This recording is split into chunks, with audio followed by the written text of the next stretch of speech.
É incrível! Quem é Deus? A verdade vai surpreender. Graça e paz, queridos irmãos e irmãs.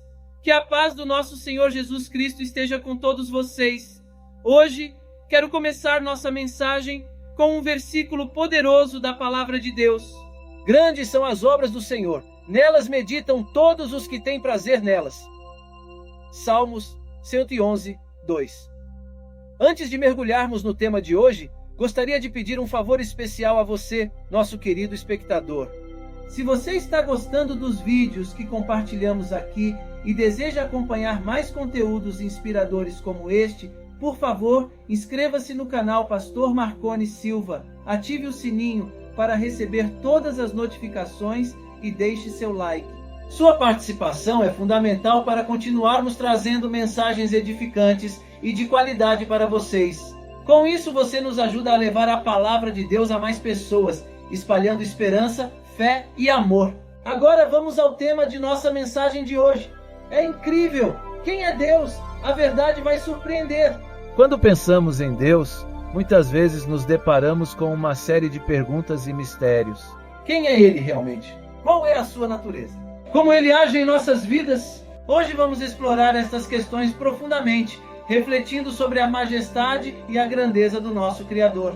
Deus, em sua infinita sabedoria e poder, revela-se a nós de maneiras surpreendentes e transformadoras. Vamos descobrir juntos como as Escrituras Sagradas nos mostram um Deus que é ao mesmo tempo transcendente e íntimo, justo e misericordioso, poderoso e amoroso. Em nossa jornada, vamos explorar as maravilhas de Deus através de suas obras e ações descritas na Bíblia e entender como Ele se faz presente em nossas vidas diárias. Prepare seu coração e sua mente para uma revelação que vai fortalecer sua fé e trazer uma nova compreensão sobre o nosso Pai Celestial. Vamos começar esta jornada juntos, com o coração aberto e cheio de expectativa para o que Deus tem a nos revelar. Fiquem comigo até o final deste vídeo e permitam que a verdade surpreendente de quem é Deus toque suas vidas de maneira profunda e inesquecível. Amém! Hoje quero compartilhar uma reflexão sobre uma pergunta que um interlocutor me fez recentemente.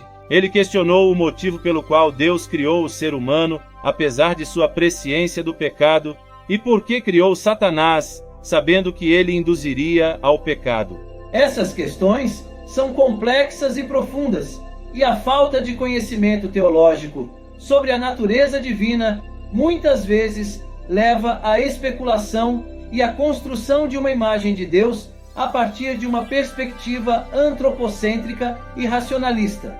Não podemos compreender plenamente os planos e propósitos de Deus com nossa mente limitada, mas podemos buscar entender como Deus se revela a nós. Agora gostaria de apresentar a vocês duas formas fundamentais pelas quais Deus se dá a conhecer às pessoas. Em primeiro lugar, através da revelação geral, que inclui a criação e a ordem natural. Esta forma de revelação permite a qualquer indivíduo perceber a existência e os atributos divinos através da observação do universo e da natureza.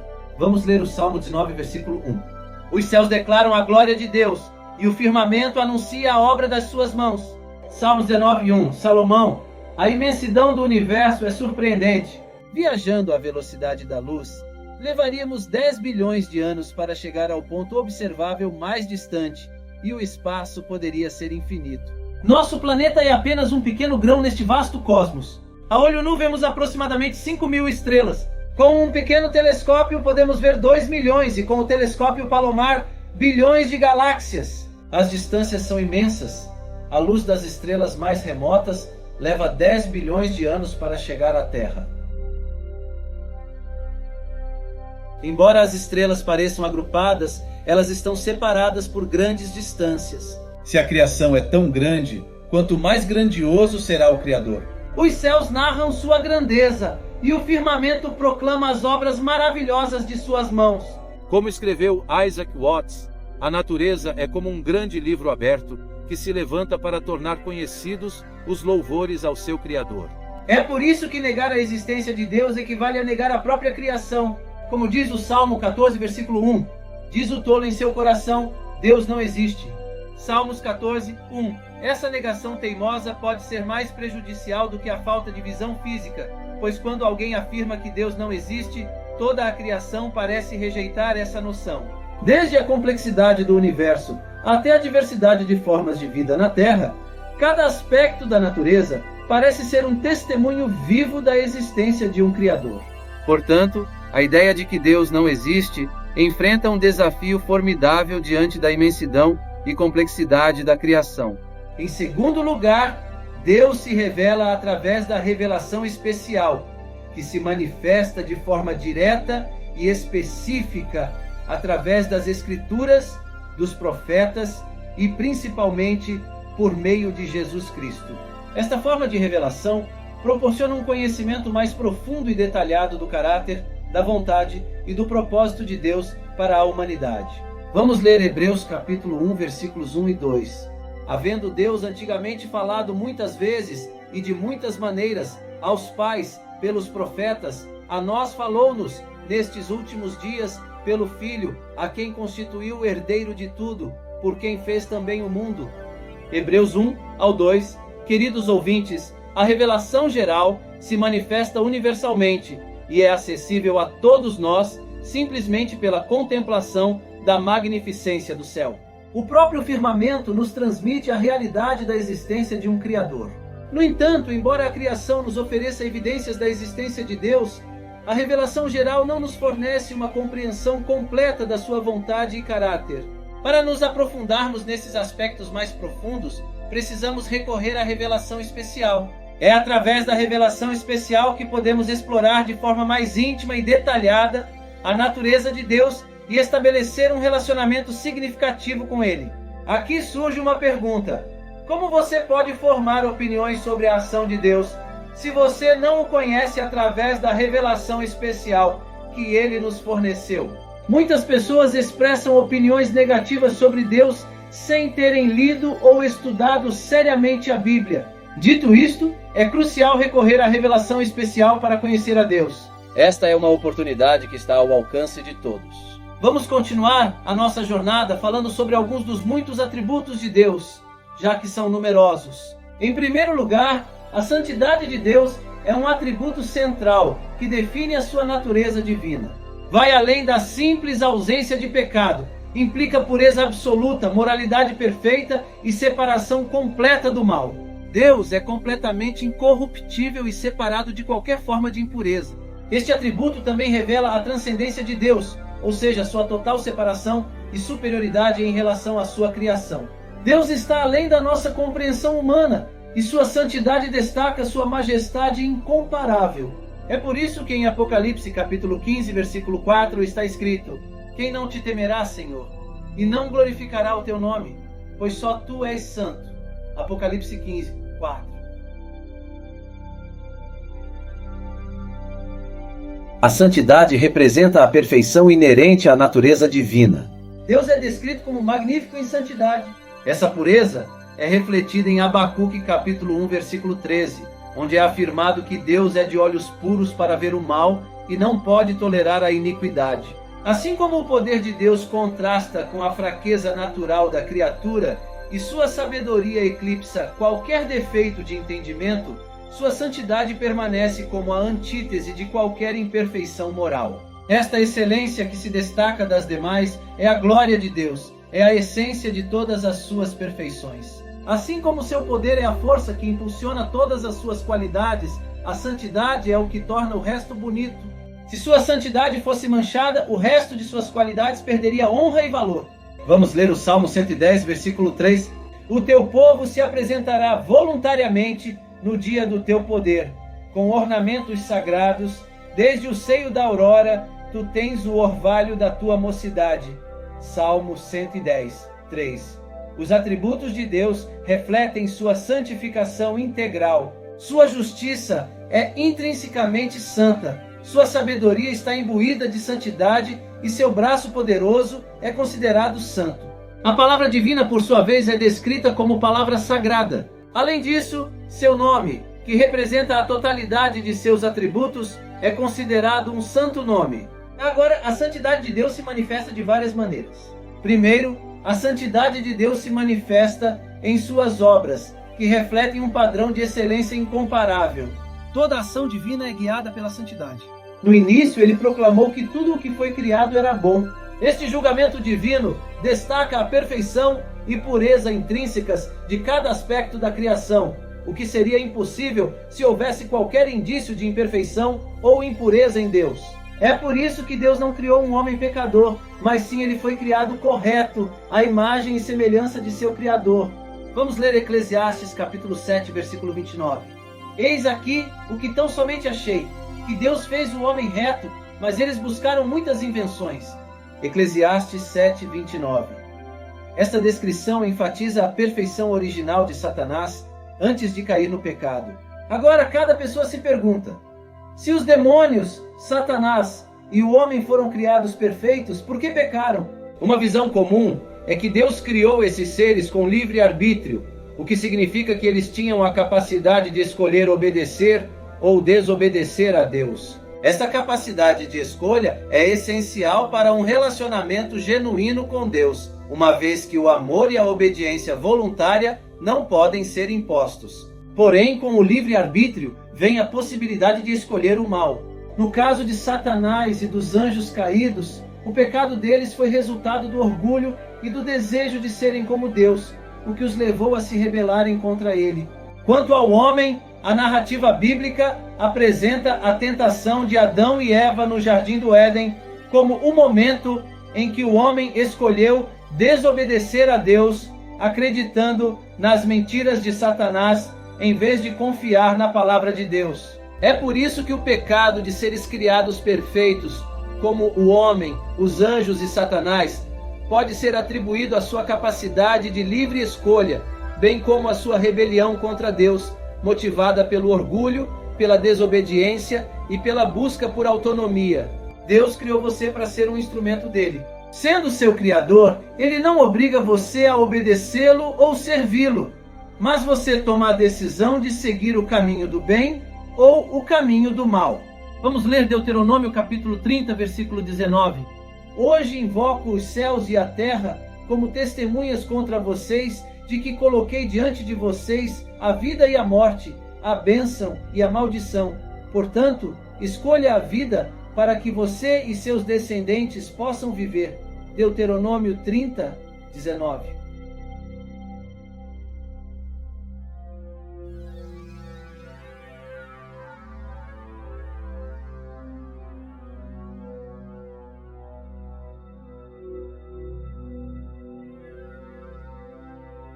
Queridos ouvintes, deixem-me perguntar, qual caminho vocês escolheram?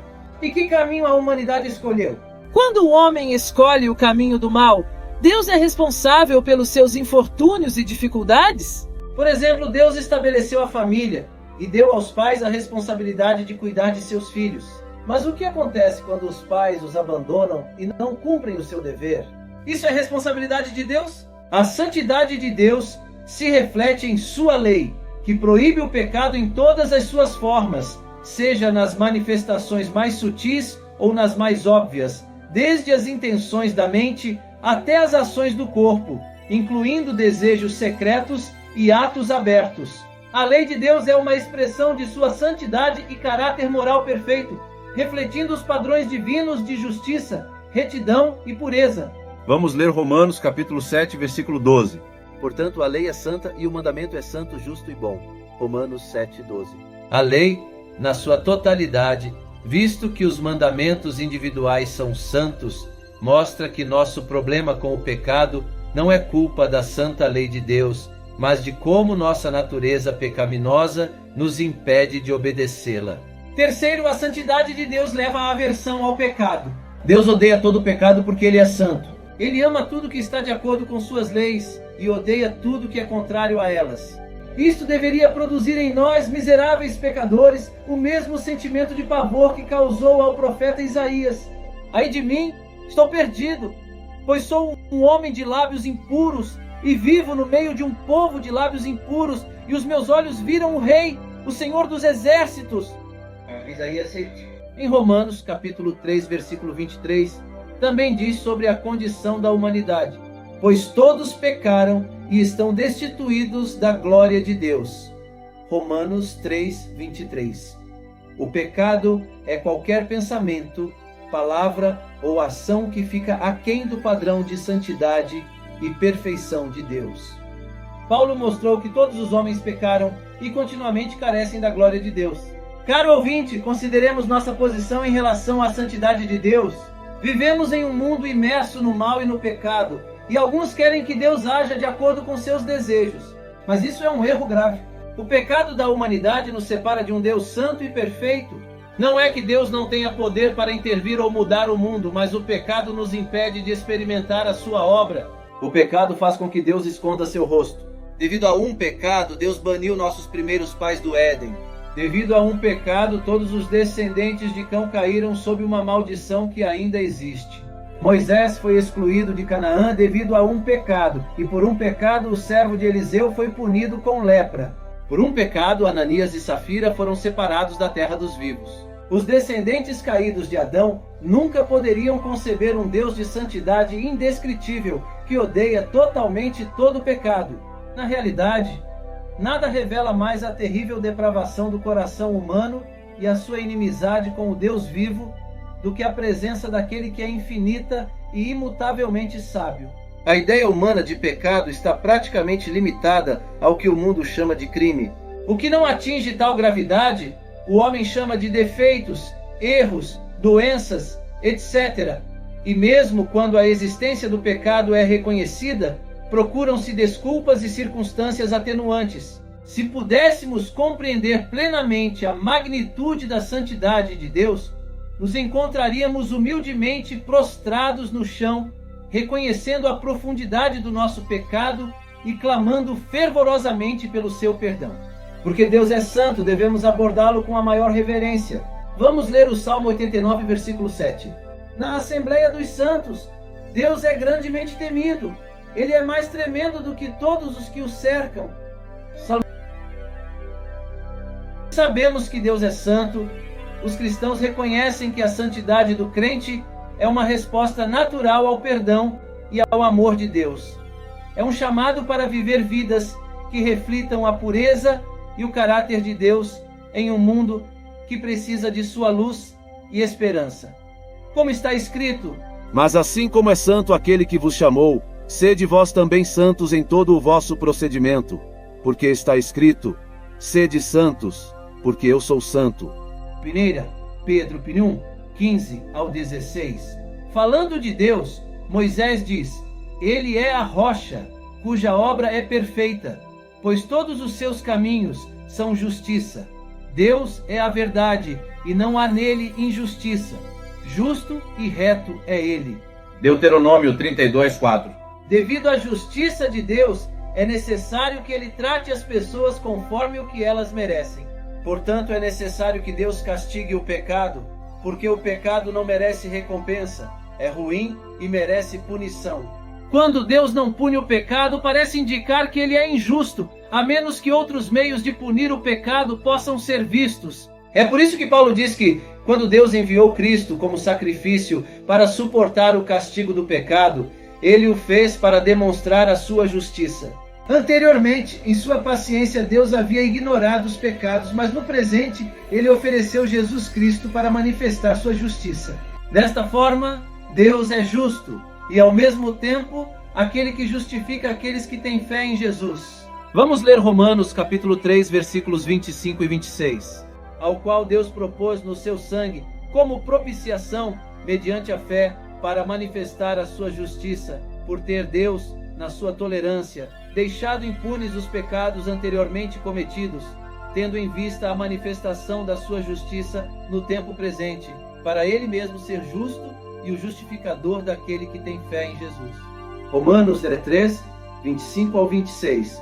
Para compreender plenamente o significado bíblico da justiça de Deus, é essencial considerar também o contexto do versículo. A misericórdia e a verdade vão adiante da tua face. Salmo 89, 14. Portanto, a justiça divina não é um mero dar a cada um o que merece, nem um puro não fazer mal ao outro. A justiça divina que acabamos de estudar tem inúmeras implicações práticas que nos ajudam a compreender melhor este atributo. É importante lembrar que, como acontece com qualquer característica do ser divino, a justiça de Deus não pode existir ou agir isoladamente dos demais atributos divinos. Portanto, não devemos esquecer que, primeiro, a justiça de Deus é, em essência, o exercício da sua santidade em relação às suas criaturas. Assim, a justiça está entrelaçada com a majestosa bondade de Deus e com o seu amor. Em segundo lugar, a justiça de Deus não pode resultar em mera indulgência ou conluio. É um erro, astuciosamente induzido pelo diabo entre muitos incrédulos, esperar que a misericórdia de Deus anule finalmente as exigências de sua justiça, ignorando assim a grave advertência. Vamos ler Hebreus capítulo 2, versículos 2 e 3. Porque se a palavra falada por meio dos anjos permaneceu firme, e toda transgressão e desobediência recebeu justa retribuição, como escaparemos nós se negligenciarmos tão grande salvação? Esta, tendo sido anunciada inicialmente pelo Senhor, foi-nos depois confirmada pelos que a ouviram. Hebreus 2, 2 ao 3. A justiça de Deus é revelada nele como um governante do mundo, que recompensa cada pessoa conforme as suas obras. Em Apocalipse capítulo 22, versículo 12 está escrito: Eis que venho sem demora, e comigo está a recompensa que tenho para retribuir a cada um segundo as suas obras. Apocalipse 22, 12. É por isso que geralmente se distingue em Deus, em primeiro lugar, uma reitora justiça que manifesta a justiça e a equidade com que Deus governa o mundo, impõe suas leis e as sanciona. Vamos ler Romanos, capítulo 1, versículo 32. Eles, conhecendo bem o decreto de Deus, de que são merecedores de morte os que tais coisas praticam, não somente as fazem, mas também aprovam os que assim procedem. Romanos 1, 32. Em segundo lugar, uma justiça que recompensa, não porque as pessoas possam exigir qualquer coisa de Deus, mas porque Deus prometeu fielmente dar a coroa da justiça a quem vencer. Vamos ler 2 Timóteo, capítulo 4, versículo 8. Desde agora, a coroa da justiça me está guardada, a qual o Senhor, justo juiz, me dará naquele dia, e não somente a mim, mas também a todos os que amarem a sua vinda. 2 Timóteo 4, 8. Por fim, uma justiça que pune os infratores da lei, pois a ira de Deus paira sobre todos os que se opõem perversamente à penetração da verdade. Mas mesmo esta justiça é temperada pela misericórdia, pois o Deus Santo, que é amor e justiça, nos trata ao mesmo tempo com misericórdia.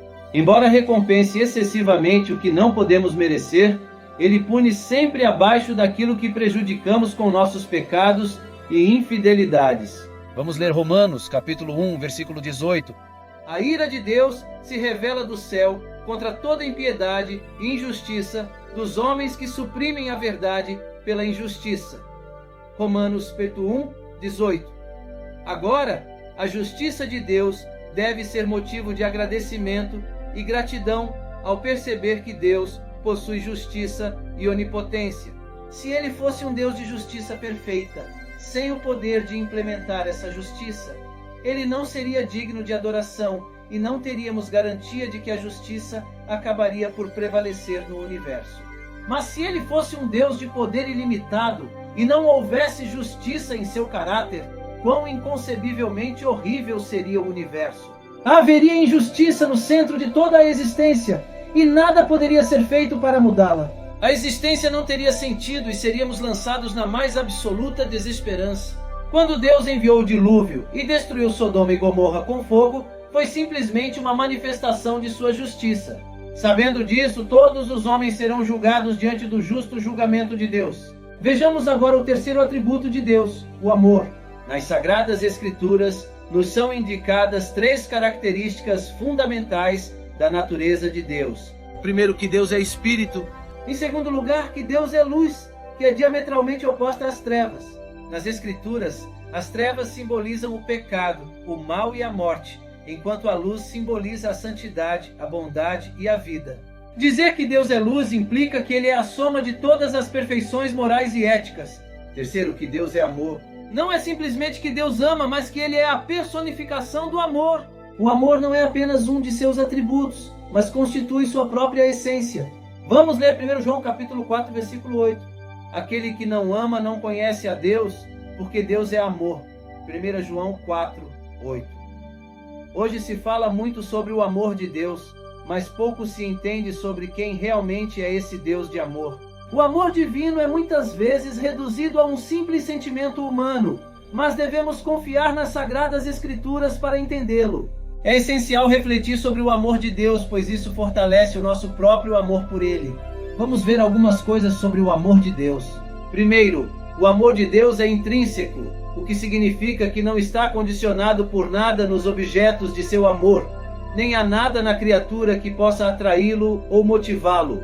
Embora o amor que uma criatura sente por outra seja causado por algo inerente a essa outra criatura, o amor de Deus é livre, espontâneo e desprovido de motivação externa. A única razão pela qual Deus ama alguém está em sua vontade soberana. Vamos ler 1 João capítulo 4, versículo 19. Nós amamos porque Ele nos amou primeiro. 1 João 4:19. Deus não nos amou em resposta ao nosso amor por Ele, mas Ele nos amou antes de termos qualquer demonstração de amor por Ele. Se Deus nos amasse em resposta ao nosso amor, não seria um amor espontâneo. Porém, ao nos amar quando não tínhamos amor por Ele, fica claro que não houve influência externa que motivasse seu amor por nós. Para adorar a Deus sinceramente e compreender a verdadeira natureza do nosso relacionamento com Ele, é crucial ter uma compreensão clara desta verdade fundamental.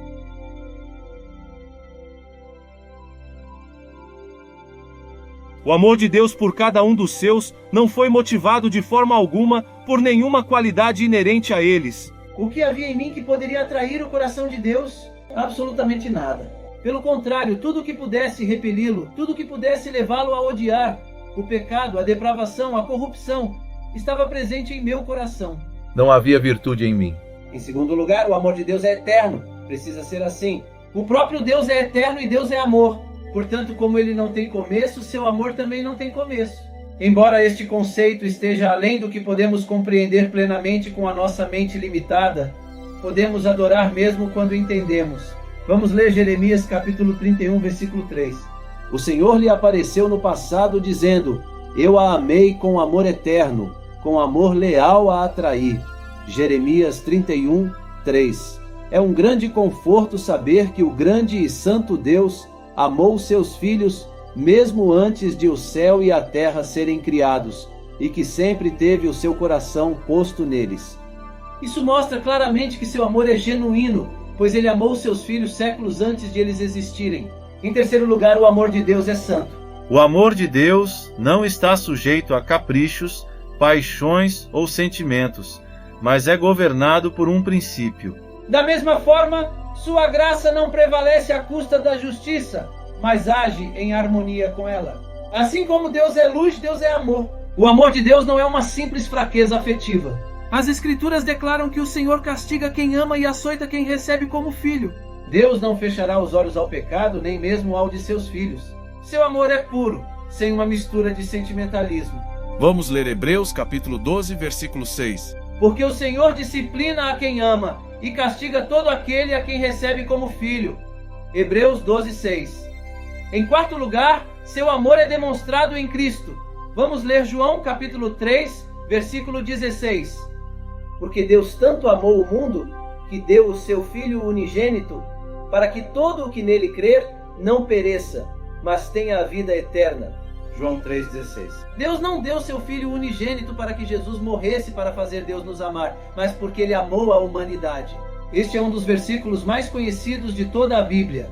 Sem dúvida, porque anuncia o Evangelho de forma tão clara e simples. Resume o que o Senhor Jesus vinha ensinando a Nicodemos sobre como o novo nascimento é recebido. Porque Deus amou o mundo de tal maneira. Lemos aqui que o mundo inclui toda a humanidade.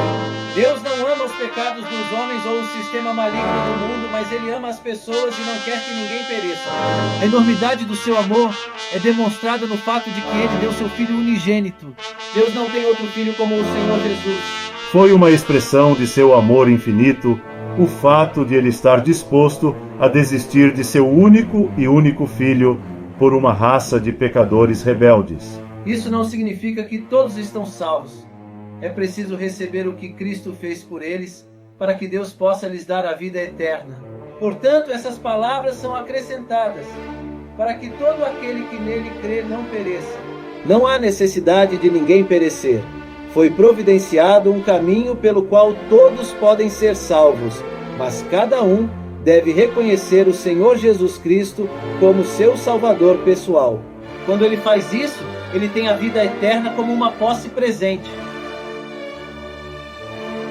Bowman diz: quando a igreja compreender o amor com que Deus amou o mundo, ficará agitada e desconfortável até que todos os grandes impérios sejam capturados, até que todas as ilhas de coral sejam conquistadas. Agora, como podemos compreender a santidade de Deus, sua justiça e seu amor? Deixe-me explicar. O amor de Deus é considerado a força central que impulsiona sua interação com o mundo e com a humanidade. Este amor não contradiz sua justiça ou sua santidade, mas antes as complementa e as torna possíveis. Por exemplo, seu amor fornece a motivação para oferecer misericórdia e perdão, enquanto sua justiça garante que a justiça seja feita e a ordem moral seja mantida. Sua santidade garante que seu amor e sua justiça se manifestem de forma perfeita e equilibrada, sem comprometer nenhuma das suas características divinas. Jesus Cristo é visto como a expressão máxima do amor, da justiça e da santidade de Deus. Sua vida e seus ensinamentos são centrais para a compreensão dessas características divinas. Concluindo, em nossa busca espiritual e em nossa compreensão da divindade, muitas vezes nos encontramos contemplando a natureza de Deus, seu amor, sua justiça e sua santidade. Nesta reflexão, consideramos como estas três qualidades divinas se entrelaçam e se complementam. O amor de Deus nos é apresentado como a força central que impulsiona a sua interação com o mundo e conosco como indivíduos. É um amor que transcende a nossa compreensão humana, um amor incondicional e eterno. Mas este amor não existe no vácuo, está intrinsecamente ligado à justiça divina. A justiça de Deus nos lembra que existe uma ordem moral no universo, que todas as nossas ações têm consequências. Através da justiça divina, vemos o equilíbrio procurado no cosmos, onde o bem é recompensado e o mal enfrenta consequências. Contudo, esta justiça não é fria nem distante, está imbuída de amor. E com o amor e a justiça encontramos a santidade de Deus. É a pureza e a perfeição divinas, a qualidade que distingue Deus como único e transcendente. É esta santidade que garante que seu amor e sua justiça se manifestem de forma imparcial e perfeita. Assim, ao refletirmos sobre o amor de Deus em harmonia com sua justiça e santidade, encontramos uma compreensão mais profunda da natureza divina. Nesta harmonia, vemos a compaixão de Deus, a justiça dos seus caminhos e a pureza do seu ser. Isso nos desafia a viver de acordo com estes princípios divinos e nos inspira a procurar uma relação mais profunda com o sagrado em nossas próprias vidas. Caros irmãos e irmãs, ao longo deste vídeo, refletimos sobre a natureza divina de Deus, destacando seu amor, justiça e santidade. A santidade de Deus se reflete em sua lei, que é uma expressão de sua natureza perfeita. Quando contemplamos esses atributos, somos desafiados a viver conforme os princípios divinos. Deus, em sua infinita bondade, nos oferece um amor incondicional, que não está condicionado a nada que possamos fazer. Este amor eterno é demonstrado de forma mais clara mediante Jesus Cristo, que veio ao mundo para nos salvar. É importante lembrar que a justiça de Deus garante que todas as ações têm consequências, mantendo a ordem moral no universo. E sua santidade, a pureza e perfeição divinas assegura que seu amor e justiça se manifestem de forma perfeita e equilibrada. Neste momento, faço um convite especial a você que nos assiste. Quer aceitar Jesus como o único e eterno Salvador? Se você disser sim, prepare-se para as mais de 8.000 promessas que Ele tem para você. Deixe sua resposta nos comentários. Para ajudar a aumentar sua fé, fixarei nos comentários uma playlist especial. Agradeço profundamente por dedicar seu tempo a esta reflexão. Se você gostou deste vídeo, não se esqueça de se inscrever no canal Pastor Marconi Silva, ativar o sininho para receber notificações de novos vídeos e deixar o seu like. Além disso, quero destacar a importância da playlist disponível no canal, que permite se manter atualizado sobre todos os acontecidos